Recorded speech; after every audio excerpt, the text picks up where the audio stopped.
Hello and welcome to Moz Talks. Today, we have the pleasure of speaking with Jojo VYBZ, a DJ from Boston, very talented, very creative.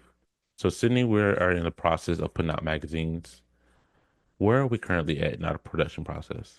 We are at the part where we're just hanging on by a thread. Our head is down, we're going ghost. We're no, no, no. We're not So, hanging on by a thread. I mean, no, but like, we're going ghost. If you don't hear from We're us, it's because we're working hard right now. we're basically Rocky on the ropes. Like we're trying our best to fight back. But I'm currently putting the pages together. That's mostly what's going on right now. Sydney's prepping our social media content and articles, make sure everything's good with those. Our website, Our website too, updating that as that well. always, we always shut it down, and I be in Props the to her. background reworking it before it go back up. Props to her.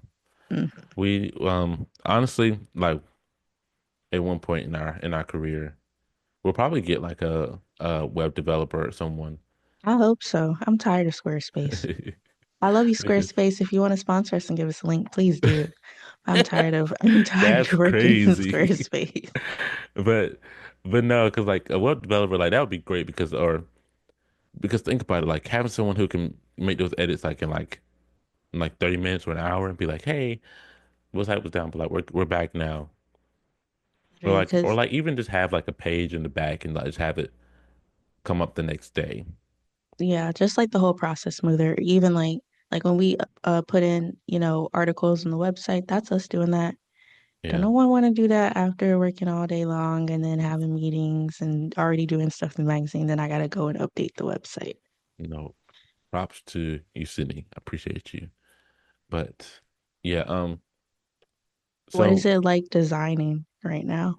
Like what's so usually going ooh. through your head when you're doing the layouts and stuff? So designing, like every time I start designing, I have really had to hype myself up. I'm not gonna lie to you. I have to hype myself up. Like I'm literally in there. I'm up here in here jumping up and down. I'm like drinking a coffee or Red Bull. I really have to get myself to I have to like tell myself I'm the best. I can do this. Like all the mantras you can think of. Because like every time I do it, I want to make it look better. But there's a time where there's a time where I want to do better, but I can't do any better. If that makes sense. I can't. I well or I can't allow myself to do better because I have to meet a deadline. I was about to Like it say, has. why not? But I see what you're saying now. Like it's still gonna be good quality, but like I have to be here by now. Like it's like running a race and like I'm behind. Like I'm looking great when I'm running, but I was like I need to be here by now. So that's why also because that's also what takes up most of my time because I'll design pages good. I'll be in that flow, but then I'll be like, oh, I spent an hour on this. I should have done 4 pages by now. Yeah, but like that's also for everyone listening, so y'all can know. Joel does all the designing and layouts by himself. He is a team of one over there. So like the fact that like you're doing all that alone, like that's a lot. So I mean, It's like don't feel bad about that, but then also like one day hopefully you can have, a designer on your side of the team or some yeah, help or something. hopefully soon. But yeah, it's a humbling experience because like not only am I using Illustrator and Photoshop for the pages itself, but then I'm gonna put it in design. Having to my biggest worry is having to put in page numbers and our titles on the top of page because like when you put it in I'm pretty sure you used it, but for those people that haven't used InDesign before, you have to like have a parent and every page is a kid to that parent. So you have to make every so basically when you apply a parent to that kid, you have to make sure it looks good on every single one. Like, yeah, make sure it's dressed, make sure it has a coat on before it goes out in the cold, make sure it's got a seatbelt on, make sure it's got the right car seat. Every page needs to have all those things to look good. And so, if these parents are out of order and these parents are not doing a good job dressing this kid, the kid is going to have pneumonia, get sick, be in the hospital, and it's not going to look good for anything. So, you need to have these kids prepared, like ASAP. I'm so sorry. I wasn't listening because you're like the king of metaphors. I feel like at the end of this year, we're gonna just have like a compilation of just you and all of your metaphors. What in the world? Dressing your kids in their winter coat. I mean, it all Yeah, makes sense. It all makes sense. But your mind, I'm just amazed. Wow. yeah. Like I will say that I gotta give credit. I hate to say this, but I gotta give credit to battle rap. To battle rap, Kendrick Lamar, J. Cole, I gotta give credit to where it's due. Drake, I gotta give credit to y'all. Because like it's not even about like, ooh, I made a metaphor. It's not like it's not even about that. Don't you It's don't do it on purpose. It just comes out very naturally, yeah, like in conversation for you. it's just me. And I also I gotta well, I can't credit it all to rap because also there's a part of being Southern. Because like Southern people just be making up random stuff and it'd be like at first it's like, what do you say? But at the same time it's like, oh, that makes sense. So that's gonna be you when you're old. Yep, that's me now. As you can see, that's me now. Like literally, Yeah. that'd be me. I'd be pouring a pitcher of sweet tea up there in the rocking chair, whistling back and forth, singing Amazing No, Grace singing. You're not gonna be whistling. You're gonna be singing. at the top of my voice, and the like even though I'm gonna have a big yard, the neighbors gonna be like, please, Mr. Taylor, I need you to be quiet. My dog be in the yard howling with you. Like that's probably gonna be me. But to get back on topic with the magazine itself, um, so like Jeannie said, like we like or I said, I don't know who said it, but we have like social templates as well, like a social integration, let's say, where we have to plan all our stuff out. And luckily now we have like a good team where kind of Yes. like they kind of like pivot off of each other. Shout out to Amanda and Eddie. We would Yes. y'all would barely have social media from us if it wasn't for those two. Yeah, to be honest, yeah. Like if it was not up for them for coming with ideas, I ain't gonna lie to Because you. Yeah. we're burnt out over here. Like you want Y'all us to be in charge of the magazine, in charge of interviews, in charge of podcasts and social media. y'all be looking y'all be looking at social media like we were Beyonce. Mm-mm. And that's what I give on my private, I mean on my personal, because I'm a Virgo. I don't post. No, big Beyonce mentality from you. Yep. That's why well we don't anymore, but we used to like go really quiet in like the in between months for my releases because I was not doing anything. Yeah, because like it's that's the thing too. That's like the worst part because like even like if you're writing an article or I'm designing, like I don't have time to make content. Like it's like especially like being in separate areas, like we don't have that time set apart. Like it's I would say as we try to like make it happen, it becomes easier. But it's like at the same time starting out, like we don't know how to do all these things and we're learning. It's like social media we want social media to be last for learning at a certain point, like Yeah. creating content. Yeah, and I think also like I mean, I feel like social media does come a little naturally for us because like I work in it, you have your own personal brands and stuff. So I Mhm. think that's just something we always push on the back burner because it's not a skill we have to pick up and learn or perfect. It's like, oh, Yeah, like if a post needs to go out, like we can get it together and make it go out. But yeah. but then also at the same time, it's like you've been designing all day, I've been writing all day. Y'all don't want to see what I look like when I'm writing, and then you want me to pick up the camera and record something for you? No. No, I'm sorry. I don't get that real. You can't That's see another me thing in that too. state. I've been looking at a screen all day. You think I want to pick up my phone and Y'all press don't want to post? see these. Uh-uh. So thank you to Amanda and Eddie because Yes. now because of them we have consistent content even in our off months as y'all have seen with all the reels coming out and everything. So follow us on Instagram, LinkedIn, TikTok, Spotify, Apple, YouTube. Yeah. Am I forgetting anything else? Now I would say Twitter, but I think we're gonna leave that behind. I can't get Yeah. down with that bird. Well, the Yeah. X. I would say yeah. It's his mama call him Twitter. I'ma call him Twitter. Oh my God. Tell me why. I was literally having this conversation myself the other day, and I was like, there's no way in the like no way because I think I was looking at my discussion board and people like said X and I was like, I would never call it X. Like if I have to Mm-mm. refer to it, I'm still call it Twitter because Yeah. first of all, they like erased the name, the logo. You literally made it an X. Back in the day, our ancestors used to sign with an X because we could not read and write. I'm not getting down with that. I What don't if like that? that. I don't like What if I don't like that's? what that means. What if that's a metaphor? It is. It's Elon. But dang, I forgot what I was about to say. I'm sorry. I just had to get that off my chest. I'm sorry, No, y'all. but oh yeah, but even when I used to have my Twitter on my website, oh yeah, I used to have the bird. I was like, even when he changed, I used to have the bird. We still have the bird on our website. Y'all can go look at that, www.mossmagazine.net. Like, why just say that? And Squarespace be like, no, you don't. I said, Please actually, I want to don't. check that now. Please don't. We worked really hard on that website. Yes, please. Let's keep the bluebird, please. But yeah, Twitter used to be fun, and now and also Instagram's going downhill too. Well, I mean, they've been on a Yeah, downhill slope yeah. forever. But I've also I also feel like it's like Instagram was such a good thing until businesses got involved. Yeah.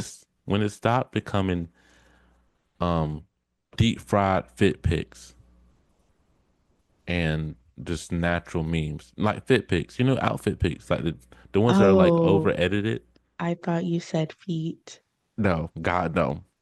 We're gonna bleep that out. When it became oversaturated fit outfit pics, FIT. FIT, Okay, yes. like Mhm. temper tantrum. Well, I wasn't on Instagram back in the day. I was a late bloomer. I didn't get Mhm. Instagram until I went to college. So when I did get on it, it was already on the decline. So I've So never been attached to Instagram, honestly. Um, I've always been a YouTube girl. I love YouTube. But since getting my handy dandy iPad, I don't have social media on my iPad. And honestly, it's been pretty great. I just get on, Pinterest. I go do my calendar. I go through my planner. I play my games. So I don't know. Maybe this is the year where I'm kind of, uh, edging off of social media. you're an iPad kid, and literally, y'all hear that, ladies and gentlemen? I'm just a girl. That's the that's Yeah, what it's giving. duh. But now I need to give me an iPad. I feel like an iPad would really improve my life.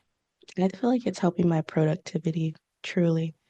I know that But sounds awful, like, girl, you need an iPad to be productive, but yes, I did. So, also I feel like that to not bash you, but like I also feel like I need to be productive with my phone first before I get an iPad. hmm Like even though iPad would help me, because like even like when I do photography, like having being able to tether with that remotely, and like just having it up to like whether I'm outside, whether I'm in the studio, like just having that, and I can be like here, like just look at these, like that would be so great. mm, What I say? But back to DJing. Um, we had a separate conversation with JoJo off the podcast, just talking about her, like talking to her, understanding more about her, and I brought up how I bought a controller in April of last year. And like I was doing it for about a good couple months. I don't lie. Like I was doing it at least a minimum once a week for a good couple months, and I just stopped. And like for DJs, I ain't gonna lie, y'all got it. Like I would say, in my personal opinion, like again, someone who's barely entered the space. From my personal experience, like you have to be good at producing music or like being able to manipulate the music as well as like mixing it. Because some of the best DJs like K Tronada, that's all I'm saying because I don't know any else. Or Sango, Fox. if you know Sango, who? Jack Fox. Oh yeah, Zach Fox. But if Hey, you not too much. But if you but no, I love Zach. Love Mr. Fox. But like if you've seen their sets or like you're engaged into it at some point, some of the songs are like manipulated like into like a production mode. Like it's not just, ooh, I'm flipping Beyonce with this Missy Elliott song. It's like they're flipping those songs, but like some of them sometimes will manipulate it to where you hear Missy in the Beyonce, like, and it won't be done with the controller. It'll be done like in production in software just before the set. Go ahead. so I was on TikTok today Mhm. And hopefully by the time we release this, Beyonce has released that she's going on tour. And this guy who's been on TikTok, he's been doing really great remixes with her music lately. So hopefully he's working with her too. Um, I was on TikTok and I saw he did a mix of what was it? It was like Creo and what was the other song? Maybe Diva or Get Me Bodied, I think. It was three songs by her. Is it And that I'm with like, Afro? yeah. Yeah, I And love I him. was sitting there like I was listening to it. Like when I hear music like that, I can visualize it if that makes sense. And I'm like, okay, he has the beat of this song, but he has the lyrics from this song. But then like there's also like two things from this other song too. And I'm looking at his hands and like he's like moving his wrist, but he's not moving the knob. And I'm like, okay, did he like do this on his computer and like actually like stripped it down and like remixed it there and like he's just holding the knobs for show or are the knobs actually doing something? Well, I'm gonna start by saying this again. I'm not an expert, not a pro, barely even an amateur. Um, but some of that TikTok stuff is staged because like you can record the mix and like just have it play. Like even if you did it in the deck or did it in software, you can have it like recorded ahead of time. Like you can do it in any software that you use on your DJ deck. But I'm not sure. I would say I'll have to listen to find out because it really depends. But like if you're just doing lyrics on top of an instrumental, that's easy to do with a controller. Yeah, So I'm yeah. not sure. It was Like, like he like mixed the beats. Like it sounded complicated, like layered. mhm. And I was like, there's no way he's doing this in real time. Like it was great. Don't get me like it was phenomenal. But I'm like, there's no way he's doing that right now. So I was But just curious. then again, that's why they're the pros because we'll never know. Yeah, true. That's the magic behind it. Hmm. Yeah, and then like also like half the time when DJs be I won't say all, but like a very small few, a very small few. When they go to events, like the whole thing already be ready. Like they have their Like they songs, just press play. like literally like kinda yeah. Like they press play and all they're doing is just fading one song to the next. They like that's all they're doing. They might But change they them. They might touch a knob. They might change a little something, something. But like that's it. Like it's just you determine the vibe. Like it's really plug and play sometimes. Not all the time. I thought you were saying like they have already like okay, I'm an editor, something about video edit. Like they've already made their timeline basically. And Mhm. like I thought you were saying like they already did all like the extra hard mixing, exported Yeah. that out, and when they get to the venue, they're just like fading in, fading out, where the transitions are. Okay, that's what you're Yes. saying. Yeah. Like it's literally like Wow. yeah. That's what I'm saying. Like also like DJs produce some DJs produce music Mm-hmm. like because they know like sometimes there'll be a song. Oh, this is a good reference. So there'll be songs that'll be like insanely fast, and there'll be songs that are insanely slow. And so like if you try to look mix Get Me Bodied with what's the I song by care. Luther? Oh, What's never too much. no Still in Love, that song, which is a Oh, with me. What is that House Not song? Home. If you try to Yes. do Get Me Bodied with House Not Home. So in the controller, like you can slow down Get Me Bodied, but then after a certain point when you start slowing stuff down and start speeding things up, the vocals get skewed terribly. The instrumental sounds terrible. And so the power of software and producing knowledge, you can like change it a little bit to change the keys. You can change this one to make it sound like the sound closer to the next song you're about to fade it into. And you can do that in the DJ controller too, but you can also do it in like software like producers too. But Wow. but like it's but like the interesting thing is too, like when you hear the song live, like you'll hear the song, but you'll never know the key has changed because you're just like you just know the song. You're like, oh yeah, like this is it. But you never know the key has changed until like you maybe you go home later but and notice, but like you'll never know. Hmm. It really is just a vibe. Unless you're being that nitpicky, which I don't think nobody really is at an event, but like you never be able to That's tell. cool. I never like even thought about it like that. Like they have their own mu movie magic. Yeah, but again, like when again amateur, when you're DJing, like it really comes down to keys, how fast the music is going, like what the tone really is. Does it all kind of fit that vibe? And really just make sure you kind of fade it in when you want to and being on time. Hmm. But yeah, but it's fun though. I'm not gonna lie, it's really fun, especially one flaw I saw in myself whenever I would try to like DJ, I kept playing music I wanted to hear. Like even though they're good songs, even though there's stuff like maybe other people want to hear too, like it's just music for me, and that's why I have to step outside of and to DJ. So after all this talk about DJing, are you going to break your deck out of the box and blow off the dust and get back on it? This also everybody that's listening, this is a sign that a man is about to lie. What you say? What you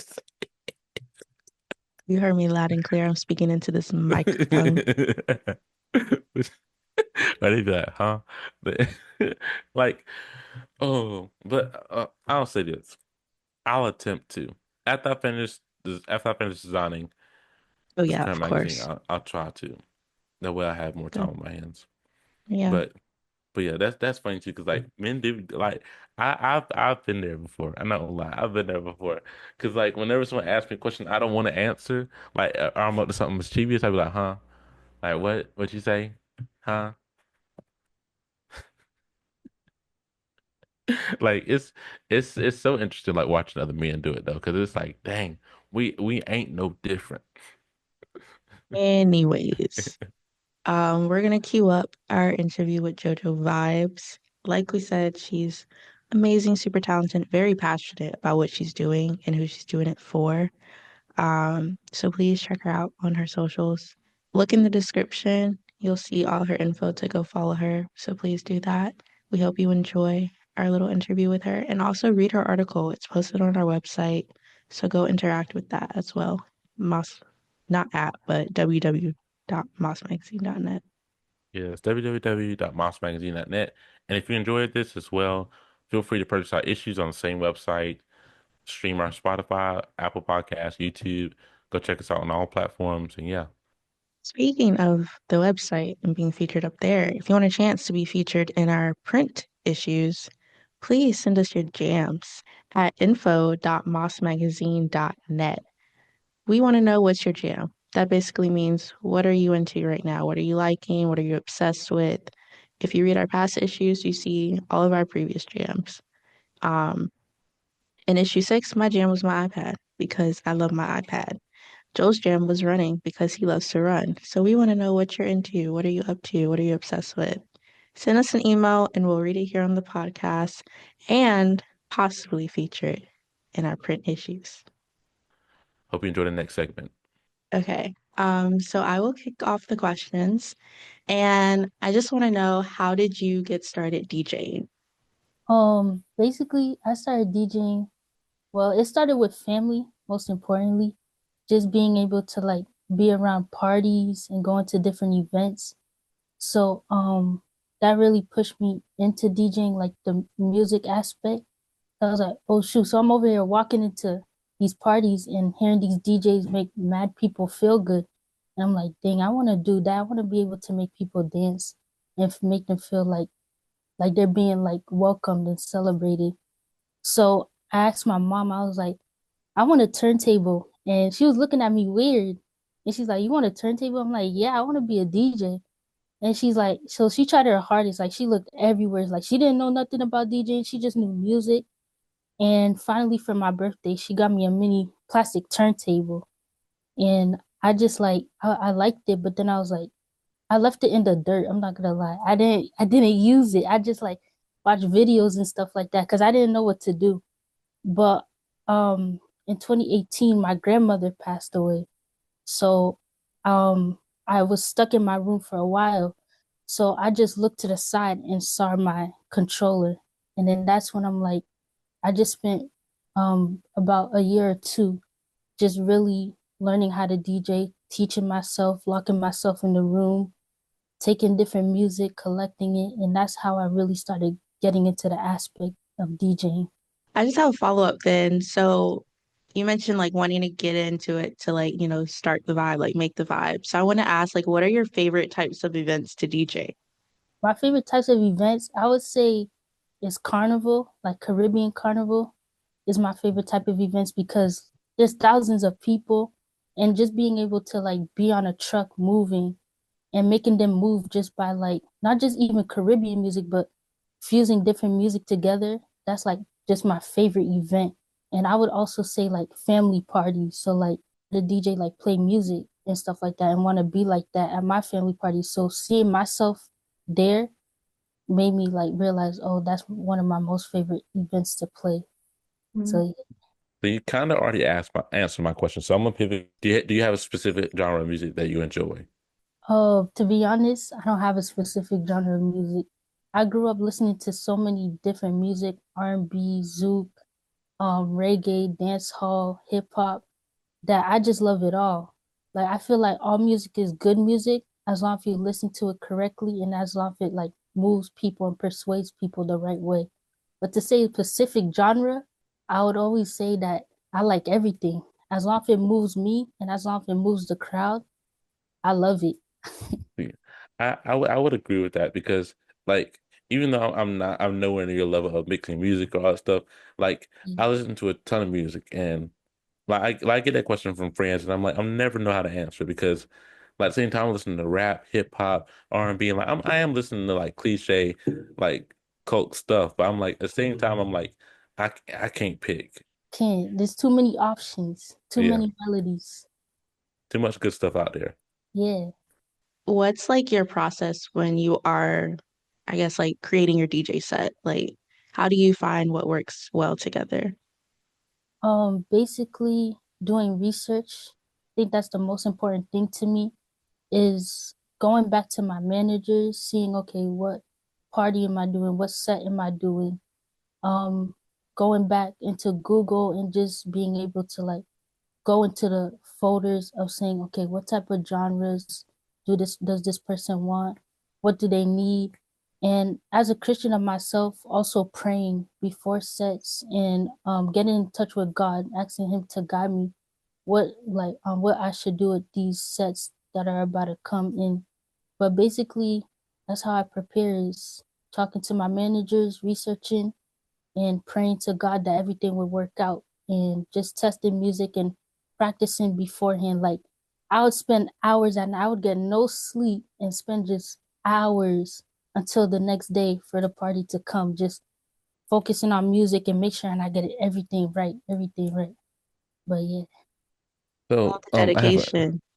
yeah, I have a follow-up question. So like this. I said, you don't have to answer this if you want to, but I know like you have all these events, you have all these things going on. Has there ever been a time where you've done an event or you've even in practice, have you like made a mix and you just be like, this ain't it? Like yeah. Actually, there was a recent one. I was doing a carnival in Boston for like mhm, the youth, and I showed up early, and I basically got set up. So I showed up early, 2 hours early, mind you. And I'm calling the dude. I'm like, oh, where's the truck at so that I could play? He's like, oh, we're coming. We're gonna swoop you. So I sat there for like an hour with my road manager, and I'm like, where is everybody? So it's until I start people going the other direction, and my other manager called me and was like, I think you should start going down that direction. So as soon as I went towards that direction, they started playing already. So they basically took the spot that I was supposed to play at. And then I was in my mind, I'm like, I should jump on there because people are waiting for me to play. The crowd doesn't know what's going on, but the people playing does know what's going on. But then I was like, nah, something in me was like, just pull back. Plus, I had another gig to get to after. So I was like, yeah, this is not for me. As much as I really wanted to do, especially as a youth, as myself, and doing it for the youth, it made me a little bit discouraged and sad. But then I was like, yeah, I gotta pull back. This is something I gotta let go. Speak to the owner, say I apologize, but I'm not sure what's going on, so I could still be respectful. I got mhm. in the car and I just went to my next gig a few hours early. It's also about like pouring into things that also pour into you. So like knowing your worth as well and knowing you didn't, want to deal with all that. So And plus, I feel like, especially if you would have done it, you probably would have felt rushed because you had to set up last minute and had to get everything ready for that and then go to your next spot. Yeah. How do you hope your work will make an impact? Um, I would say people, which is kind of weird. You wouldn't expect that, but I feel like people make an impact on my work. I always say that I'm not doing this music for myself. I'm doing it for the people so that they could feel love. If they have a bad day, they come into a set, they hear the music, their day automatically boosts up. So I would say the impact on my music comes from people, just the vibes they bring makes me want to create even more bigger vibes so that the vibes could just keep growing. That's it. But I would say the greatest impact is definitely people and my grandmother as well. Just remembering how much she wants me to make it far as a woman and as a person in life. Those two are just the greatest impact when it comes to my music and my DJ career. So do you have any advice for like creatives out there or people looking to start DJing? Yeah, I would say the best advice is just don't rush anything. Try not to always make things so much perfect because sometimes you're gonna miss out on the image that's supposed to already be there. You're so focused on nailing things down, getting this down, that you don't see what's really in front of you. So I feel like my advice is to take a step back, breathe, and recalculate and say, okay, what can I do next to be a greater person? What can I do next to get to my goals? And what can I do next to make an impact not only on myself, but for people out there? So I feel like like you could work hard and you could want to push to do something to be the greatest, but then don't always try to make it perfect because sometimes making things unperfect, you get to develop and see where you are, and it makes you even better as a person and grow as a person. So that's my greatest advice because I even struggle with it, but I'm still working on it. That's great. Yeah. Yeah. That's kind of the same thing for us too. Like when we first started the magazine, our first issue was like 12 pages. And it was just a mindset of we're just gonna put it out, lay down that foundation. We'll get better as we go. And so your advice is absolutely true. Like don't worry about it being perfect. You'll learn, you'll grow, you'll get better.